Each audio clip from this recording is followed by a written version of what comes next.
আর নাই তো যদি মুসলমান হওয়ার পরেও, মুমিন হওয়ার পরেও আপনি আমি যদি জিন্দিগির মানে বুঝলেন শুধু এইটাই, বাতের থালা আর জমি আর ক্ষমতা আর দুনিয়া আর প্রভাব প্রতিপত্তি আর হালাল হারামের বাস বিচার না করে দুনিয়াটারে কামড়াইয়া খাইয়া ফেলা, এটাই যদি বুঝলেন তাহলে আপনি ইমানদারের হিসাবে কোনো পরিচয় দিতে পারলেন না। শুধু পৃথিবী যদি চিনেন, শুধু দুনিয়াই যদি বুঝলেন, শুধু দুনিয়াই বুঝলেন, হালাল হারামের কোনো পার্থক্য করলেন না, আল্লাহ রসুলের হুকুমের কোনো তোয়াক্কাই করলেন না। নবী সাল্লাল্লাহু আলাইহি সাল্লামকে আল্লাহ তাআলা এত বড় দৌলত দান করছেন আমাদের জন্য। আল্লাহ বলেন আমার মান্নুন মানে বিশেষ দয়া। আল্লাহ বলছে বান্দা আমি বিশেষ দয়া করছি তোমাদেরকে, তোমরা জানো না বান্দা। আল্লাহ যেন বলতেছে আমাদেরকে, এই মোমেন জানো না আমার এই বন্ধুকে নেওয়ার জন্য সেই আদম থেকে নিয়ে ঈসা পর্যন্ত সমস্ত নবী নবীর উম্মতরা বারবার আমার এই বন্ধুকে চাইছে, আমি বন্ধুরে আগলাইয়া রাখছি, আমার কাছে রাখছি, ভালোবাসার এই প্রিয়জনকে শেষ পর্যন্ত তোমাদের জন্য দিয়েই দিছি, তোমাদের জন্য দিলাম। তাইলে আল্লাহ তাআলার কতটা প্রিয় বন্ধুকে আল্লাহ তাআলা আমাদেরকে দিছে। আমরা যদি রাসূলুল্লাহ সাল্লাল্লাহু আলাইহি ওয়াসাল্লামকে পেয়ে খুশি হইতে না পারি, আমরা যদি তাকে অনুসরণ করার মতো মানসিকতা হৃদয়ে লালন করতে না পারি, তো আমরা আর কি দিলে আল্লাহ তাআলা আমরা ইমানদার হিসাবে তৃপ্ত হইতাম বলেন? আর কি দিলে, আর কোন নিয়ামত দিলে আমরা খুশি হইতাম?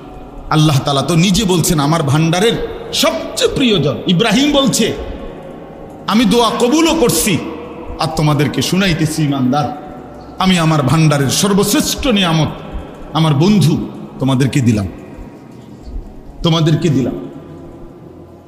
দিলাম। কোরআনুল কারীমের মধ্যে আছে আল্লাহ তাআলা বলেন কুল ইয়া আইয়ুহান নাস ইন্নী রাসূলুল্লাহি ইলাইকুম জামিআ, হে নবী আপনি বলেন হে পৃথিবীবাসী নিশ্চয়ই আমি তোমাদের সকলের নিকট আল্লাহর রসুল, সারা পৃথিবীর জন্য আমি রসুল। আল্লাহ তাআলা বলছেন ওমা আরসালনাকা ইল্লা কাফাতাল লিন্নাস, আল্লাহ বলছে বন্ধু ইতিপূর্বে আমি সব নবী রসুল পাঠিয়েছি, নির্দিষ্ট একটি অঞ্চলকে হিসাব করে আপনাকে পাঠিয়েছি গোটা পৃথিবীবাসীর জন্য।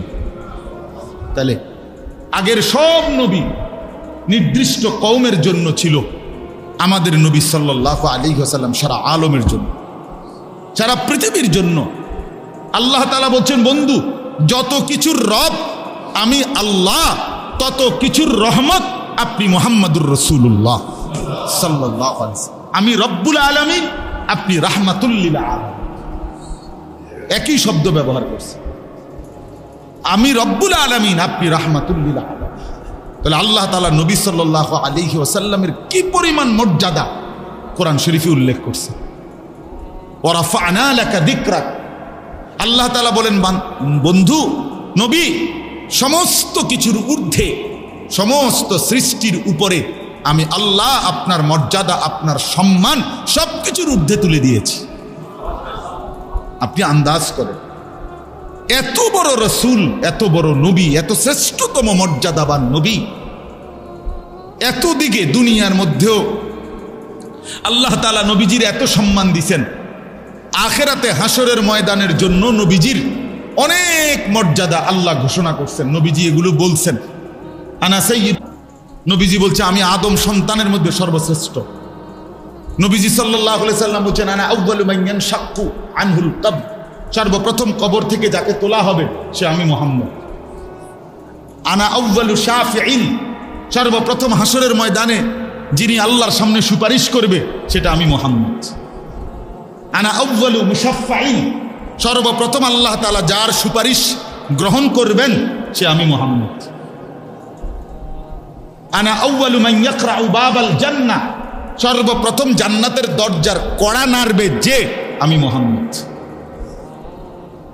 এত সম্মান, এত মর্যাদা, এত ইজ্জত দুনিয়াতেও আখিরাতেও যাকে আল্লাহ তাআলা দান করছেন। আপনি আমি একেবারে ইনসাফের সাথে বলেন, এই আপনারা যারা বসছেন আমার বাবা, আমার ভাই, আমার জওয়ান ছেলেরা ইনসাফের সাথে বলেন, সেই প্রিয় নবী সাল্লাল্লাহু আলাইহি ওয়াসাল্লামকে কি পরিমাণ কদর করলেন। আল্লাহ তাআলা তো বলছে, বান্দা তোমরা ইমানদারের বৈশিষ্ট্য ভাত, মাছ, চাল, ডাল, রুটি, ঘর, দালান, বিল্ডিং, বাড়ি, ক্ষমতা, দুনিয়ার এগুলো নয়। এগুলো মুমিনের কোনো বিশেষত্ব নয়। বাড়ি, ঘর, দালান, বিল্ডিং, ক্ষমতা যদি বিশেষ কোনো মর্যাদার কিছু হতো তো পৃথিবীতে এখন সমস্ত কাফের বেঈমানরাই তো দামি হতো বেশি। কারণ দুনিয়ার যত ক্ষমতা, প্রভাব, প্রতিপত্তি, টাকা পয়সা, মাল, দৌলত, এগুলো তো আমাদের চাইতে বেঈমানদের বেশি। বেশি কিনা বলেন না কেন? আমাদের দেশে 7 তলা 6 তলা বিল্ডিং লইয়ে মাতবরি। ইউরোপ আমেরিকার মধ্যে তো এই সমস্ত বিল্ডিং এর খামারও হিসেবে ধরে না। একেবারে কথা বুঝেন না? ওখানে তো 60-70 তলার নিচে কোনো বিল্ডিং এ হয় না ধরেন। তাহলে আমাদের দেশে তো 6 তলা বিল্ডিং, 5 তলা বিল্ডিং হলে তো বিরাট বড়, বিরাট বড়। আমাদের দেশের প্রাইভেট কার, ওই আমার যে প্রাইভেট কার আমি যেটা দিয়ে চলি, এটা হলো প্রবক্স, সবচেয়ে কম জাপানি মডেলের গাড়ির মধ্যে সবচেয়ে কম দামি প্রাইভেট কার হলো এটা, এত নিচে আর নাই। তা আমার একজনে বললো, জাপানি, কুমিল্লা দেবিদ্দারের, ওনার জাপান থাকে, উনি আমারে বলছিল যে হুজুর এই জাপানে এগুলো দিয়ে ছাগলটা, সত্য ছাগল টানে এই প্রাইভেট কার দিয়ে এগুলো। তো তাই এনে প্রাইভেট কারের সইটা মাতবুরির কিতা আছে, এটি দিয়ে তো ছাগল টানে। আপনি কথা বুঝছেন না? হায় মুসলমান, যদি বুঝতেন, যদি আমি বুঝতাম, যদি আপনি বুঝতেন যে এই দুনিয়া আজকে অনেক মাঝ বয়সী বয়স্ক মুসলমান এই একটা বিল্ডিং রে, নিজের একটা বিল্ডিং, 4টা রুম, 2টা বাথরুম, সোফা, ফার্নিচার, খাট, পালং, এইটুকু নিয়ে বিশ্বাস করেন এই পরিমাণ তৃপ্ত, চেহারা শুরুতে এমন বাপসাপ যে উনি দুনিয়া আখিরাত বিজয় করে ফেলছে, দুনিয়া আখিরাত বিজয় করে ফেলছে। কি বাপসাপ, কি ভাবসাপ, চাচা যান তৃপ্ত, জীবন সফল, ওনার সার্থক, খাইতেছে আরামসে, ঘুমাইতেছে, বাজার সদাই সুন্দর হইতেছে, ছেলে বিদেশ অথবা শহরে বন্দরে চাকরি বাকরি করতেছে, টাকা পয়সা বাজার সদাই খাইয়া পয়রা কোনো আরামসে আছে, অতএব তৃপ্ত। কিন্তু মুসলমানের বৈশিষ্ট্য তো এটা নয়। আপনার ছেলেটা 1 ওয়াক্ত নামাজ পড়ে না, আপনার মেয়েটা 1 ওয়াক্ত নামাজ পড়ে না, আপনার স্ত্রী পর্দা করে না, আপনার মেয়েটা পর্দা করে না, আপনার ঘরে আপনার ছেলেটা খোদার 365 দিনে একদিনও 16 বছরের 18 বছরের ছেলেটা ফজরের নামাজ পড়ে না কোনোদিন। এত বড় জানোয়ার মুসলমানের ঘরে ঘুমায় কেমনে? তার বাপ কেডা, তার মা কেডা বলে না? এই মুসলমান বলেন, এই নাফরমান যার ঘরে ঘুমায়, তুমি কি ধরনের মুসলমান বাপ, তুমি কি ধরনের মুসলমান মা? তোমার চোখে ঘুম আসে কেমনে? তুমি রাসূলুল্লাহ সাল্লাল্লাহু আলাইহি সাল্লামের সামনে হাসরের ময়দানে মুখ দেখাইবা কেমনে? হ্যাঁ, কথা বলেন না কেন? 20 বছর ধরে যার ঘরে প্রতিদিন রঙিন টেলিভিশন চলে, নর্তকীর নাচ চলে, আপনার স্ত্রী ছেলে মেয়ে প্রত্যেক দিন বইয়া বইয়া আমনের ঘরে বইয়া আমনের দেওয়া ডিশের বিল, আমনের দেওয়া বিদ্যুতের বিল, এই অবস্থায় আমনের টাকা দিয়া চলে টেলিভিশন, নর্তকীর নাচ, সিনেমা, গান, হিন্দি সিরিয়াল, আমনের বেডি আর আমনের জিফুতে দেখে, আর আমনে ঘরে ঘুমান, আমনে ভাত খান, আমনে যে একটা বাপ লইয়া আড়েন, মনে হয় যেন আপনি শুক্রের উপরে না বাঁচতে আছেন। হ্যাঁ, আপনি মরতেন না, আপনি মরতেন না, আপনি কবরে যাইতেন না, আপনার এই হিসাব দিতে হবে না? আপনি রাসূলুল্লাহ সাল্লাল্লাহু আলাইহি ওয়াসাল্লামের সুপারিশের জন্য গেলে, হাউজে কাউসারের পানির জন্য গেলে, আল্লাহর নবী সাল্লাল্লাহু আলাইহি সাল্লাম, খোদার কসম কোরআনে আছে, আল্লাহ বলছে, বন্ধু আপনার সামনে আপনার উম্মতের আমলনামা খুলবো, ওয়াজিনা বিকা আলা হাউলাই শাহীদা, আপনাকে সামনে রেখে বন্ধু আপনার উম্মতের আমলনামা আমি খুলে দেখাবো। আল্লাহর নবী তখন খুলে দেখবে, বলবে, উম্মত একটা পৃষ্ঠার মধ্যে নামাজ নাই, সেজদা নাই, হালাল উপার্জন নাই, হারামের ত্যাগ করার কোনো খবর নাই। প্রতিদিন তোর ঘরে উম্মত নাচ গান টেলিভিশন সিনেমা চলতো, তোর স্ত্রী বেপর্দা, তোর মেয়ে বেপর্দা। কোন লজ্জায় উম্মত তুই আমার সামনে সুপারিশের জন্য আসলি? আমি কেন তোরে সুপারিশ করব? আমি কেন তোর জন্য হাউজে কাউসারের পানি দেব? হযরত মাওলানা তারেক জামিল সাহেব বলেছেন, হাসরের ময়দানে নবীজি তার পাপী উম্মতকে, অসংখ্য গুনাহগার পাপী নাফরমান যার আমল নামায় গুনাহ গুনাহ ভরা, খোদার কসম হযরত বলছেন আল্লাহ নবী সাল্লাল্লাহু আলাইহি সাল্লাম তখন নিজের পিঠ মুবারক, নিজের পিঠ চাদর সরাইয়া বলবে, উম্মত আমার পিঠটা দেখো, আমি তায়েফে এই পরিমাণ পাথরের আঘাত সয়েছি যে আমার পিঠটা চালনির মতো ছিদ্র হয়ে গেছে, বিনিময়ে এই আমলনামা দেখার জন্য। আমার 23 বছরের চোখের পানির বিনিময়ে এই। তুমি 30 বছর দাড়ি কাটলা, 20 বছর তুমি দাড়ি কাটলা, কোনোদিন আমার কথা মনে পড়লো না? এই ছিল আমার কষ্টের বিনিময়ে এই। যারা সুদ খান কেমনে দাঁড়াবেন? যারা ঘুষ খান কেমনে দাঁড়াবেন? যাদের চেহারায় দাড়ি নাই কেমনে দাঁড়াবেন? যাদের স্ত্রী বেপর্দা কেমনে দাঁড়াবেন? নবীকে পাইয়া যে খুশি আমনে, কিতা আসলে কিতা? জিলাপি, বিরিয়ানি, খিচুড়ি, এই খুশি, এটাকে বলে খুশি? রাসূলুল্লাহ সাল্লাল্লাহু আলাইহি ওয়াসাল্লামকে পেয়ে খুশি মানে এই? এটা ইনসাফ? নবী সাল্লাল্লাহু আলাইহি সাল্লামের 23 বছরের এই কলিজা ছেঁড়া দিন, এই চোখের পানি, এই দান দান শহীদ করা, এই পেটে পাথর বাঁধা, পিঠটা ঝাঁঝরা করে ফেলা, এই সব কিছুর বিনিময় বুঝি এই বিরিয়ানির দেখছি। হায় মুসলমান, কেমনে এত বড় জুলুম করলে? কেমনে এত বড় জুলুম করলেন? নবীকে ভালোবাসার নাম নিয়া, রাসূলুল্লাহ সাল্লাল্লাহু আলাইহি ওয়াসাল্লামকে মহব্বতের নাম নিয়া দুনিয়া পার হয়ে গেলে তো হবে না, আখিরাতে তো বুঝাই দিতে হবে। দিতে হবে না? কথা বলেন না কেন? আখিরাতে বুঝাই দিতে হবে কিনা বলেন? তো আপনি কি সুপারিশ কি মামুর বাড়ি? সুপারিশ আপনি এটা কি মনে করছেন? নবীজি সুপারিশ করবে মানে আপনি খারাইলেই সুপারিশ? এটা মামুর বাড়ি না দিতা? হাউজে কাউসারের পানি কিটা মিনারেল ওয়াটারের বোতল নাকি? আপনারা কি কম দামি কিছু মনে করছেন? আপনার গেলে দিয়ে লাগব কেন?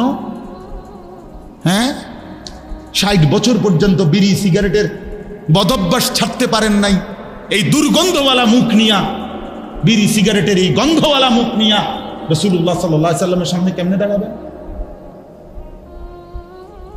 বলেন বাপ? আম্মা জান আয়েশা রাদিয়াল্লাহু তাআলা আনহা বলেন, 3টা চাঁদ উঠছে, রাআইনা হিলালান সুম্মা হিলালান সুম্মা হিলালান। 3টা চাঁদ উঠছে। আম্মা জান আয়েশা বলে 3 চাঁদে 3 মাস শেষ হইছে।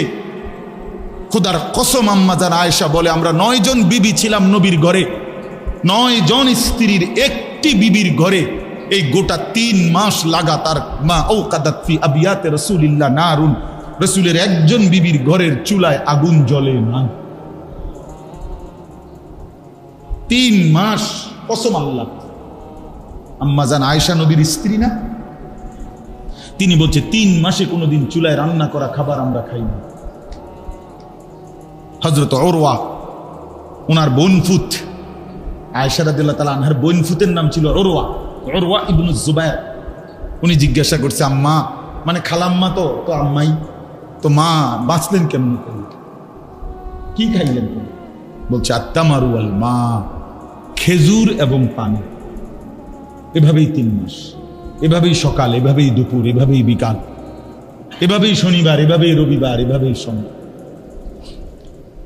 আমরা হাদিসে নিজে পড়ছি, তায়েফের ময়দান থেকে, বিশ্বাস করেন, তায়েফের ময়দান থেকে রক্তাক্ত হয়ে নবী যখন সারা শরীর রক্তাক্ত, তখন ফিরে আইসা এই ছেলেগুলোর পাথরের আঘাত থেকে বাঁচার জন্য নবীজি একটা আঙ্গুরের বাগান, খেজুরের বাগানে আশ্রয় নিছিলেন, নাখলা নামক জায়গায়।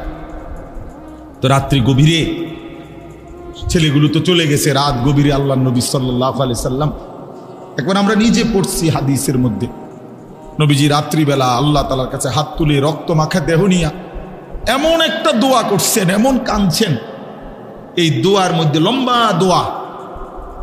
দোয়ার মধ্যে একটা লাইন আছে, আল্লাহ নবী সাল্লাল্লাহু আলাইহি সাল্লাম চোখের পানি ফেলতে ফেলতে রক্তাক্ত শরীর নিয়ে বললেন, ইলা মান তাকিলনি ইয়া রব, আয় আল্লাহ আপনি আমারে কোন জাতির কাছে পাঠাইলেন, এই কেমন মানুষের কাছে আমারে পাঠাইলেন যাদেরকে আমি আপনার দিকে ডাকলাম, বিনিময়ে তারা আমাকে এইভাবে রক্তাক্ত করে দিল।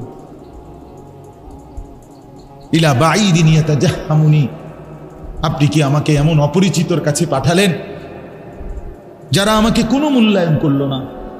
আম ইলা আদুউন মাল্লাকতাহু আমরি, নাকি আমার এমন কোন শত্রুর কাছে পাঠাইলেন যার উপরে আমার কোনো ক্ষমতাই ছিল না? এরপরে নবীজি বলছেন কাঁদতে কাঁদতে, ইনলাম তাকুন আলাইয়া গাদাবুন ফালা উবালি, তবে মাওলা রাত গভীরে রক্তাক্ত দেহ নিয়ে আমি আপনার কাছে শুধু একটা কথা বলি। নবীজি বলছেন, আল্লাহ যদি বলেন আপনি আমার উপরে রাগ করেন নাই, তো আল্লাহ আমি খোদার কসম আমার আর কোনো পরোয়া নাই। আপনি শুধু বলেন আমার উপরে আপনি নারাজ না, তাইলে বিনিময়ে আমি পাথরের আঘাত ভুলে যাব। আমি চাই শুধু আপনি আমার উপরে নারাজ হবেন না। হ্যাঁ প্রিয় বন্ধু আমার, আমরা ধাক্কাধাক্কিতে বিশ্বাসী না, ইনসাফের সাথে বলেন রাসূলুল্লাহ সাল্লাল্লাহু আলাইহি ওয়াসাল্লামের সুন্নাত কার জন্য? তাইলে আমরা মুসলমান, আমরা মুমিন, আল্লাহ বললেন ইমানদার তোদের জন্য আমি দিলাম, আমার রাসূলকে দিলাম, আমার বন্ধুকে দিলাম, আমার কলজার টুকরাটা দিলাম। 23টা বছরে আমি আমার বন্ধুকে দিয়ে পুরা জিন্দেগি সাজিয়ে দিলাম, হাসি কান্না চলা ফেরা উঠা বসা, রাত দিন সকাল দুপুর, ঘর পরিবার একাকী প্রকাশ্য, স্ত্রী সন্তান সংসার, দেশ জাতি রাজনীতি রাষ্ট্র, সকল কিছুর সমস্ত নিয়ম কানুন তরিকা সুন্নাত আল্লাহ নবী সাল্লাল্লাহু আলাইহি ওয়াসাল্লাম বলেছেন কিনা? বলেন না বাবা, বলেন।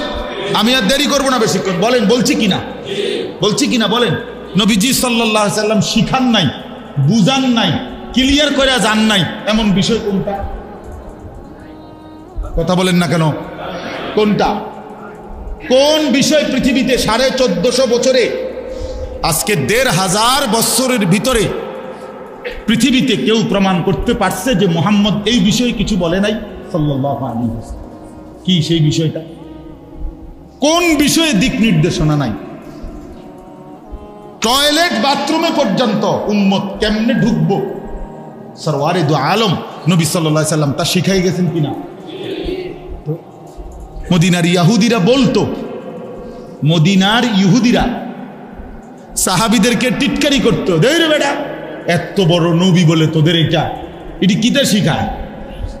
হযরত হুযাইফা বলেন কি শিখাইছে? কয় বাথরুমে কেমনে ঢুকবো, বাথরুমে বইবো কেমনে, ডিলা লইব কয়টা, এডি বুঝি এত বড় নবী? কয় হযরত হুযাইফা রাদিয়াল্লাহু তাআলা আনহু বললেন, আল্লাহর কসম তুই জানো না বেঈমান, তিনি শুধু এডি না বরঞ্চ ঢিলা কয়টা নেমু, কেমনে ঢিলা ব্যবহার করমু, বাথরুমে বমু কেমনে, আমরা বাম পায়ের উপরে একটু ভর দিয়া, একটু বেশি ভর দিয়া, এইটাও আমার শিখায় আমাদের নবী। তোমার সহ্য হয়নি?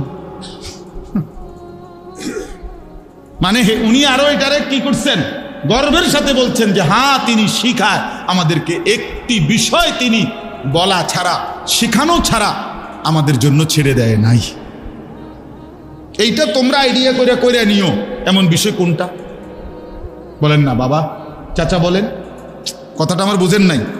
যে উম্মত এই বিষয়টা তোমরা আইডিয়া করে কি করে নিও, পরামর্শ কইরা তোমরা একটা গুছাইয়া নিও। আমি তো মোটামুটি বহুত কিছু কইছি, জিডি রয়েছে এটি তোমরা মিলাইয়া লইও, এরকম না। আমি তো সভাপতি সেক্রেটারি ঘোষণা দিয়ে দিছি, কমিটির বাকি নামটি তোমরা মিলাইয়া লইও,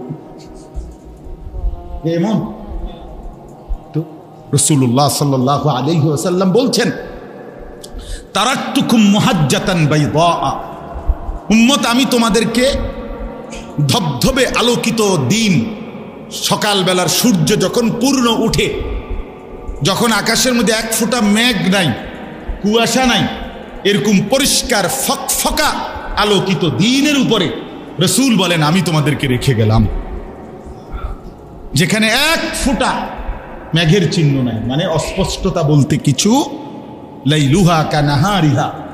এরপরে নবীজি আরো ভাঙ্গা দিছে, বললেন যে শোনো, আমি কিন্তু তোমাদের রাত দিনের মতো বরাবর করে দিলাম। অর্থাৎ দিনের আলোতে পৃথিবীর যত মাসআলা তাও বলে গেছি, রাতের অন্ধকারে যত মাসআলা দরকার হবে তোমাদের, আমি রসুল তাও বলেছি। স্ত্রীদেরকে বলেছেন নবীজি, নবীজির বিবিদেরকে আল্লাহ নবী বলছেন আমার একটা বিষয় তোমরা গোপন রাখো না, স্বামী স্ত্রীর একান্ত মিলন, স্বামী স্ত্রীর একান্ত মিলনের পরে ফরজ গোসল কোনটা কিভাবে হবে এইটা পর্যন্ত আমার উম্মতরে এই একান্ত ব্যক্তিগত বিষয়গুলোও তোমরা বলে দিও, যেন আমার উম্মত এর জন্য কারো কাছে যাইতে না, এর জন্য যাইতে। আমরা হাদিসে পড়ছি আম্মা জান আয়েশা রাদিয়াল্লাহু তাআলা আনহা এমন একান্ত বিষয়ে বর্ণনা করছেন যে বিষয় স্বামী স্ত্রীর কেউ বলে না, বলার কথা ছিল না, কিন্তু শুধুমাত্র উম্মতের সবকের জন্য আল্লাহ নবী সাল্লাল্লাহু আলাইহি সাল্লামের এই ব্যক্তিগত বিষয়গুলো পর্যন্ত নবীর বিবিরা বলছে, নবীর বিবিরা বলছে। আপনাদের কাছে অনুরোধ, আমার যুবক ভাই আপনাদের কাছে অনুরোধ, যে কয়জন বুঝছেন কেন জিন্দিগিটা রাসূলুল্লাহ সাল্লাল্লাহু আলাইহি ওয়াসাল্লাম ইসলাম থেকে একদম পাল্টায় ফেললেন কেন বলেন ভাই? 12 বছরে চুল কাটতে গিয়ে কোনোদিন মনে পড়ল না আমার রসুল কিভাবে চুল কাটতেন? এমন হয়ে গেলেন কেন? 12 বছরে কোনোদিন মনে পড়ল না আমার নবী কিভাবে কি পোশাক পরতেন? এভাবে ভুলে গেলেন কেন? এভাবে ভুলে গেলেন কেন বলেন না বাপ? কোনোদিন ব্রাশ করতে, টুথপেস্ট ব্রাশ, এটা কখনোই ভুললেন না। মিসওয়াকের কথা কখনোই মনে পড়ল না কেন? কেন বাবা? বয়স্করা বলে মিসওয়াক করতে ভুলে গেলেন কেন? ব্রাশ করতে ভুললেন না কেন? কারণ ব্রাশের কথা বলছে আপনার টেলিভিশনের আব্বা, আর মিসওয়াক করতে বলছে আপনার নবী মুহাম্মদুর রাসূলুল্লাহ সাল্লাল্লাহু। আর আপনার কলজার ভিতরে হইল আমি বিরোধিতা করব মুহাম্মদের, আমি অনুসরণ করব টেলিভিশন। হ্যাঁ হ্যাঁ, আপনি সালাকি করেন না, আপনার কলজা খোলেন, আপনার কলজা পরীক্ষা করলে এটাই রিপোর্ট আসে। লুকান কীর্তেন আমরা বুঝি না, আমরা সিরা খাই, আমরা বন দিয়ে হুদা চা দিয়ে বিজাই আমরা ভাত খাই না। আপনি 30 বছরে আপনার ভিতরে কোনোদিন মিসওয়াক করার কথা ধারাবাহিক মনে হয় না কেন? ঘটনাটা কি? মিসওয়াক করা এটা কওমি মাদ্রাসার হুজুর গো সুন্নত, কথা বলেন না কেন? এটা ওয়াহাবিদের সুন্নত নাকি? তা কার? তো সেটা করেন না কেন? কেন ভুলে গেলেন বলেন ইনসাফের সাথে? একজন মুসলমান জবাব দেন এখন। রাসূলুল্লাহ সাল্লাল্লাহু আলাইহি ওয়াসাল্লাম 23 বছরে জিব্রাইল শুধু কোরআন নিয়ে নবীজির কাছে আসছে, কিতাবে আছে 24,000 বার। কয় হাজার বার? আল্লাহ নবী সাল্লাল্লাহু আলাইহি ওয়াসাল্লাম বলছেন যে শোনো উম্মত, জিব্রাইল যতবার আমার কাছে আসমান থেকে আসছে জমিনে, প্রত্যেকবার যাওয়ার সময় জিব্রাইল আমারে যাওয়ার সময় একবার হলেও বলে গেছে ইয়া রাসূলুল্লাহ মিসওয়াক করতে ভুলবেন না। তাহলে কোরআন নিয়ে আসছে কতবার? তো মিসওয়াকের কথা বলছে কতবার? আপনি যে পাত্তা দেন না। হ্যাঁ, আজকে যদি অ্যাডভার্টাইজ এটা দেখাইতো তা ঠিকই করলেন, যদি অ্যাডভার্টাইজ দেখাইছে না যে তো কেন ছেড়ে দিলেন কেন বলেন? রাসূলুল্লাহ সাল্লাল্লাহু আলাইহি ওয়াসাল্লাম, বুখারী শরীফের হাদিস, আল্লাহ নবী সাল্লাল্লাহু আলাইহি ওয়াসাল্লাম ইন্তেকালের মুহূর্তে নবীজি যখন দুনিয়া থেকে বিদায় নেয়, শেষ রবিউল আউয়াল মাসের সোমবারে আল্লাহ নবী সাল্লাল্লাহু আলাইহি ওয়াসাল্লাম যখন ইন্তেকাল করে, তো নবীজির শেষ আমল কি ছিল বলেন? মিসওয়াক। কসম আল্লাহর, মিসওয়াক। আম্মা জান আয়েশা রাদিয়াল্লাহু তাআলা আনহা বলেন, আমি নিজে মিসওয়াক আমার ভাই আব্দুর রহমান ইবনে আবু বকর, মানে আয়েশার ভাই আব্দুর রহমান আবু বকর রাদিয়াল্লাহু তাআলা নূর ছেলে, উনি তখন ঢুকছে নবীজির সামনে, দুলাভাই না উনি, বোনের শ্বশুর তো, আরে বোনের জামাই, আল্লাহ নবী সাল্লাল্লাহু আলাইহি সাল্লামের কাছে আসছেন উনি, এই তখন হাতের মধ্যে একটা কাঁচা ডাল ছিল, তখনও উনি এটা ব্যবহার করে নাই, মাত্র কাইটা আনছে, হাতেই ছিল ওই সময়। আল্লাহ নবী সাল্লাল্লাহু আলাইহি সাল্লাম ওইটার দিকে তাকাইয়া মুচকি হাসি দিলেন। আম্মা জান আয়েশা রাদিয়াল্লাহু তাআলা আনহা বলেন, নবীজি এতটা অসুস্থ যে মাথা নাড়তে পারছে না। আমি তখন আমার বুকের মধ্যে মাথা দিয়ে হেলান দেওয়া অবস্থায় নবীজি সাল্লাল্লাহু আলাইহি সাল্লাম কাত হয়েছিলেন। আমি বললাম, ইয়া রাসূলুল্লাহ, মিসওয়াক করবেন? আল্লাহ নবী সাল্লাল্লাহু আলাইহি সাল্লাম চোখের ইশারা দিয়ে বুঝাইলেন হ্যাঁ। হযরত আয়েশা বলেন, আমি আমার ভাই আব্দুর রহমানের হাত থেকে মিসওয়াকটা নিয়ে আমার নিজের দাঁত দিয়া চাবাইয়া একদম নরম করে দিছি, নবীজির হাত মোবারকে তুলে দিছি। আল্লাহ নবী সাল্লাল্লাহু আলাইহি সাল্লাম মিসওয়াক করতে করতে হাত কাত হইছেন, আল্লাহ তাআলার দরবারে চলে গেছে। হ্যাঁ, আপনাদের কুমিল্লায়, আমাদের কুমিল্লা শহরের মধ্যে কমপক্ষে 100 মাইলের ভিতরে তো আপনি খুঁজলে মেসওয়াক পাইতেন না। কথা বলেন না? এই কারণেই তো ব্যবহার করতে পারেন না, যেহেতু এটা কি 100 মাইলের ভিতরে নাই। এই কারণে একটা উদাহরণ বললাম, তাহলে একটা বললাম। ফতোয়ায়ে শামী কিতাবের মধ্যে আছে মিসওয়াকের 70টা উপকার, 69টি উপকার পুরস্কার আল্লাহ হাসরের ময়দানে দিবে, আর একটা পুরস্কার দুনিয়াতে মিসওয়াকের। এই একটা পুরস্কার হলো তাযকিরুশ শাহাদাতাইন ইনদাল মাউত। সুবহানাল্লাহ। যে ব্যক্তি নিয়মিত মিসওয়াক করবে, আল্লাহ তাআলা মৃত্যুর সময় জবানে কালেমায়ে শাহাদাত উচ্চারণ করবে। আচ্ছা, এই একটাই কেমন? কথা বলেন না কেন? এই একটা পুরস্কার কেমন দামি পুরস্কার? আজকের থেকে ওয়াদা করেন, এখন ওয়াদা করেন, কিটা আগে কিটা ইনশাআল্লাহ পেছন করেন, বলেন পাক্কা নিয়ত করেন ইনশাআল্লাহ। আল্লাহ আমাকেও তৌফিক দান করেন। আমি প্রায় বলি, অনেক মাহফিলে বলছি, আমার জীবনে যদি আমলনামা হাসরের ময়দানে ফেরেশতা দেখায়, আর আমার নামে যদি হিসাব আসে যে আনিসুর রহমান আশরাফি জীবনে বেশি কি কিনছে, আমি নিশ্চিত আমার নামে বেশি আসবে মেসওয়াক। আমার জীবনে আমি সবচেয়ে বেশি কিনি মেসওয়াক, কারণ এটা শুধু আড়াইলাই। হ্যাঁ, এটা বুজুর্গদেরও কথা, মেসওয়াক হারায় যায় বেশি, শয়তান এটা কি করতে দেয় না, মনে থাকতে দেয় না। তো আমি মেসওয়াকের সাথে কথা বলে নিছি যে দোস্ত, তুমি হারাইতে পারো কতক্ষণ, আমি কিনতে পারি কতক্ষণ। আমি বেড়া হইলে দেখাই দেবো তোরে, বেড়া দেখি তুমি কি কইতে চাও। এই জন্য এক সময় 4টা-5টা করে মেসওয়াক সব সময় কিনতে থাকি। এই জন্য একটা উদাহরণ বললাম, লাকাদ মান্নাল্লাহু আলাল মুমিনিন ইদ বাআসা ফীহিম রাসূলাম মিন আনফুসিহিম। আল্লাহ তাআলা বলেন, উম্মত জানো আমার বান্দারা, হে মুমিনরা, আমি সবচেয়ে বড় নিয়ামত, সবচেয়ে বড় দয়া করেছি, আমার রাসূল দিয়েছি। কি দিয়েছি বলেন না? রাসূলুল্লাহ সাল্লাল্লাহু আলাইহি ওয়াসাল্লাম। এই জন্য নিজের জিন্দেগি সুন্দর করে নবী সাল্লাল্লাহু আলাইহি সাল্লামের সুন্নাতের আলোকে, নবীজির হুকুমের আলোকে, আল্লাহর কোরআনের আলোকে কেন জীবনটাকে বরবাদ করে দিবেন? নবীজির হুকুম পালন করবেন না কেন বলেন? বা কি বেশি দুনিয়া ভোগ করে ফেললেন? যারা হারাম উপার্জন করেন, যারা হালাল পথে চলেন না, যাদের ঘরে পরিবারের মধ্যে পর্দা পুশিদা নাই, আপনাদের স্ত্রী অতিরিক্ত কি ভোগ করে ফেললো, আর ইমানদারের বউ ব্যর্থ কি হইল?